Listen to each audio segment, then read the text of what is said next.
Behind the stoic facades and meticulously choreographed public appearances of the British monarchy, a narrative of profound internal strife continues to captivate global attention, particularly concerning the relationship between King Charles III and his younger son Prince Harry, alongside his wife Meghan Markle. For months, if not years, reports have suggested that the tensions sparked by the Duke and Duchess of Sussex's departure from senior royal duties were never truly extinguished, merely banked beneath the embers of protocol and necessity. Now, however, whispers from palace insiders, as detailed in recent accounts, allege that King Charles has initiated a decisive, perhaps irreversible action concerning Meghan Markle's future involvement in core royal events, a move supposedly communicated to Prince Harry in advance. Could this reported decision represent the final severing of already frayed familial ties, potentially altering the very fabric of the modern monarchy? While official royal engagements often project an image of unity, behind the palace's famously discreet walls, conversations concerning the Sussexes have reportedly grown increasingly strained, punctuated by long silences and unresolved grievances. The air, thick with unspoken issues, seemed primed for a shift. That shift, according to these specific reports, has now occurred. King Charles, after a period characterized by observers as a blend of paternal patience and pragmatic image management, is alleged to have finally drawn a definitive line in the sand. This purported boundary conspicuously places Meghan Markle on the periphery, excluded from the inner sanctum of future significant royal occasions. The crucial question arising from these claims is the motivation behind such a stark step.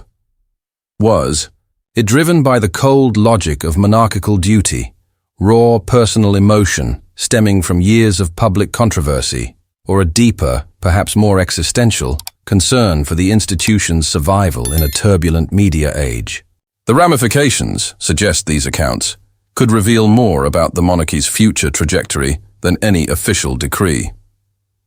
When Harry and Meghan formally stepped back from their roles as senior working royals in early 2020, widespread speculation suggested their titles, the Duke and Duchess of Sussex, bestowed upon them by Queen Elizabeth II, would be swiftly revoked.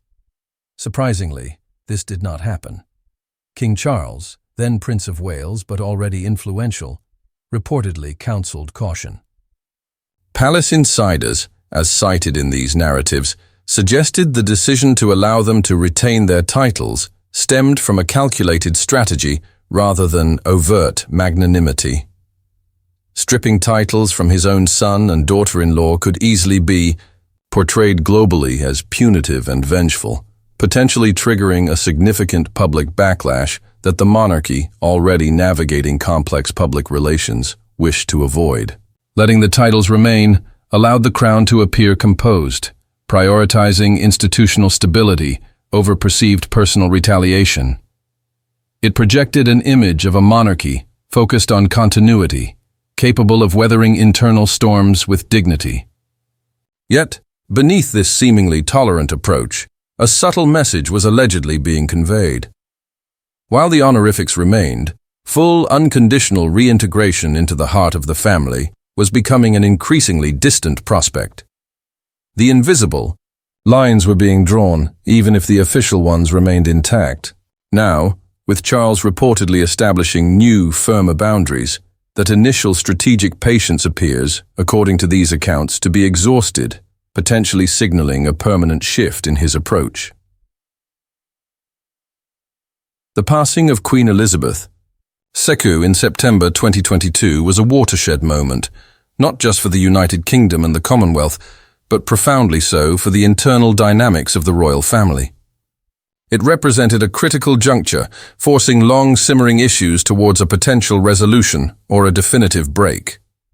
By coincidence, Harry and Meghan were in the UK for other engagements when the Queen's health rapidly declined at Balmoral Castle. What unfolded next became, according to these reports, highly symbolic of Meghan's altered status. King Charles allegedly requested that Meghan not accompany Harry on the urgent trip to Scotland to be by the Queen's bedside. While the official explanation politely noted that Catherine, the new Princess of Wales, was also remaining behind, primarily to be with her children on their first day at a new school. Sources cited in these narratives insist the situations were fundamentally different. Kate's absence was presented as her choice under the circumstances. Meghan's absence was reportedly at the direct request of the new king. Harry's subsequent journey to Balmoral, traveling alone, arriving after. His grandmother had already passed, and reportedly learning the news belatedly was portrayed as more than just unfortunate timing. It symbolized a painful separation. The quiet, yet deliberate exclusion of Meghan from those final family moments at Balmoral, according to this interpretation, spoke volumes, offering a stark glimpse into a future where her connection to the royal narrative would be increasingly tangential and contested. Within palace circles, Meghan's image had reportedly undergone a significant transformation long before the Queen's death. The initial enthusiasm surrounding her entry into the family had, according to numerous insider accounts referenced in these reports, cooled considerably.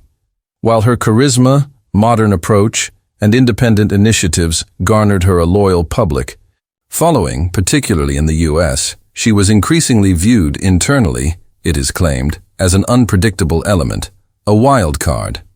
Her willingness to speak openly about her experiences within the monarchy, most notably during the interview with Oprah Winfrey and later in the Netflix docuseries Harry and Meghan, directly challenged the institution's long-standing code of discretion and never complain, never explain.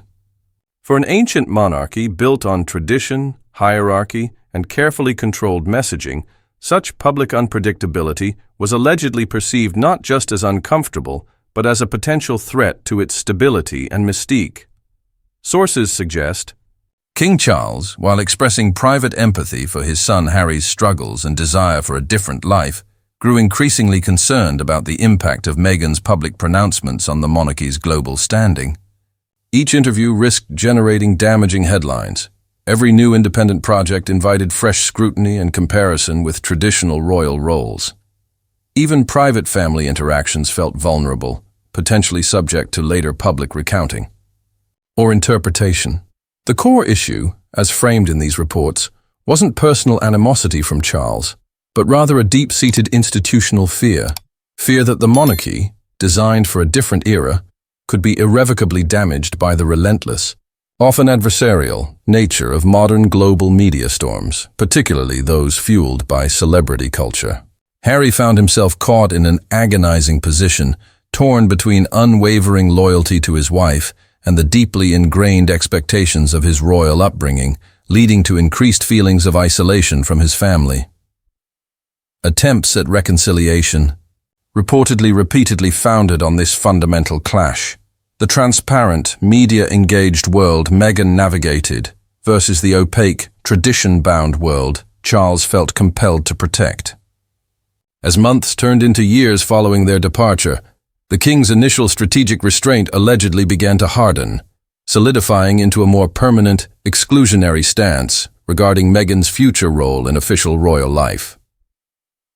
The culmination of this hardening stance, according to the most startling claims from royal insiders cited in these reports, manifested in preparations for the king's own eventual funeral.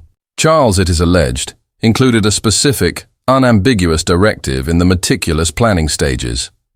Meghan Markle is not to be included in the official funeral ceremonies or processions.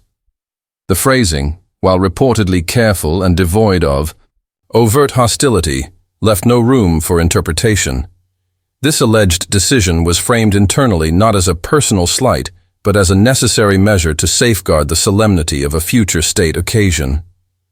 The king's purported view was that Meghan's presence, given the history of controversy and intense media interest surrounding her, could risk shifting the focus away from the commemoration of his life and reign and onto past family dramas. Such a distraction, he allegedly believed, would dishonor both sacred tradition and the gravity appropriate for a monarch's passing. Perhaps even more significantly, these reports claim that Prince Harry was quietly informed of this directive in advance. It wasn't intended as a sudden shock delivered at a time of grief, but as a preemptive setting of boundaries. Within palace corridors, this alleged move was seen by some as a difficult but necessary step to protect the institution. For those close to Harry, however, it was reportedly perceived as a devastating final rejection, not just of Meghan, but implicitly of the life choices Harry himself had made in prioritizing his marriage and moving away. It allegedly created a scenario laden with future conflict, testing loyalties and forcing choices for which no royal protocol could offer guidance. Some observers questioned why, if tensions were so profound and the goal was institutional protection, Charles didn't extend this alleged exclusion to Prince Harry himself. The answer, according to the analysis presented in these reports, lies in the powerful symbolism underpinning the monarchy. Harry, despite his departure from working royal life and his criticisms of the institution, remains the king's son. His position in the line of succession, though now further down, and the royal titles held by his children, Archie and Lilibet, permanently link him to the crown's lineage and history. Excising him entirely from future state events like a monarch's funeral would be constitutionally and symbolically explosive, far exceeding a mere family dispute. It would generate global headlines questioning the fundamental stability and continuity of the House of Windsor, potentially causing irreparable damage to the monarchy's image, by allegedly keeping Harry included, even if under constrained circumstances, potentially attending alone. Charles could maintain the outward appearance of familial connection and hereditary principle, while still enforcing the boundary around Meghan's participation. It was presented as a calculated maneuver, shield the monarchy from the specific controversies associated with Meghan, without triggering the larger crisis that excluding a son of the king might provoke. For Harry, however, this distinction was allegedly heartbreaking. It meant remaining tethered to royal expectations just enough to be summoned for key events, but simultaneously distanced enough to underscore his and his wife's separation from the family's inner circle. The motivation attributed to King Charles in these reports transcends simple resentment or familial discord. It is portrayed as a decision rooted in perceived institutional survival. The British monarchy has endured centuries of challenges, wars, revolutions, abdication crises, personal scandals, but the current media environment, characterized by instantaneous global communication, intense celebrity focus, and often polarized public opinion, presents a unique modern threat. Every interaction, every perceived slight, every family gathering risks becoming instant fodder for tabloids and social media speculation. By allegedly drawing a formal line regarding Meghan's participation in key future events, Charles wasn't just managing one potential media flashpoint. He was attempting, according to this interpretation, to send a potent message. The monarchy intends to operate according to its own values of tradition, unity, at least outwardly, and discretion, resisting assimilation into the often chaotic dynamics of modern celebrity culture. The cost of erecting this protective barrier, however, is depicted as enormous. It risks deepening the already painful fractures within his own family. It paradoxically increases the likelihood that the very private pain he seeks to shield could erupt into public spectacle once more. And for Prince Harry, it crystallizes a potentially tragic reality. The bridge back to the family and the life he once knew may now be irrevocably burned. The divide, as presented in these accounts, has moved beyond protocol disagreements. It has become deeply personal, entangled with lost trust, tested loyalties, and permanently altered futures. As the implications of King Charles's alleged decision settle, Prince Harry is reportedly confronted with an excruciating choice. One few individuals ever face under such intense public scrutiny. Will he adhere to tradition and attend future pivotal royal events, such as his father's eventual funeral, alone, thereby preserving his personal connection to his heritage and the institution, albeit under painful circumstances? Or will he choose to stand unequivocally with his wife Meghan, likely refusing to attend events from which she is excluded, thereby risking complete and final alienation from the family and institution that defined his life until his departure? Sources cited in these reports suggest Harry feels profoundly torn. His commitment to Meghan and their children remains absolute. Yet a powerful pull towards his family roots, towards shared history and a sense of belonging, reportedly persists. Attending alone would inevitably invite massive media attention, public judgment from different factions, and personal anguish. Refusing to attend could be widely interpreted as turning his back definitively on the crown and his birthright. Either path is fraught with difficulty. The global spotlight will be intense, and every decision he makes will resonate far beyond his personal life, potentially influencing public perception of the royal family for years to come. For Harry, the journey ahead, as depicted in these narratives, is less about finding a simple solution and more about navigating a treacherous path between seemingly irreconcilable loyalties, seeking personal peace in a context where love, duty, and heritage appear locked in perpetual conflict. The reported actions of King Charles, whether viewed as cold, strategic necessity or understandable paternal boundary setting, have undeniably set the stage for the next complex chapter in this ongoing royal saga.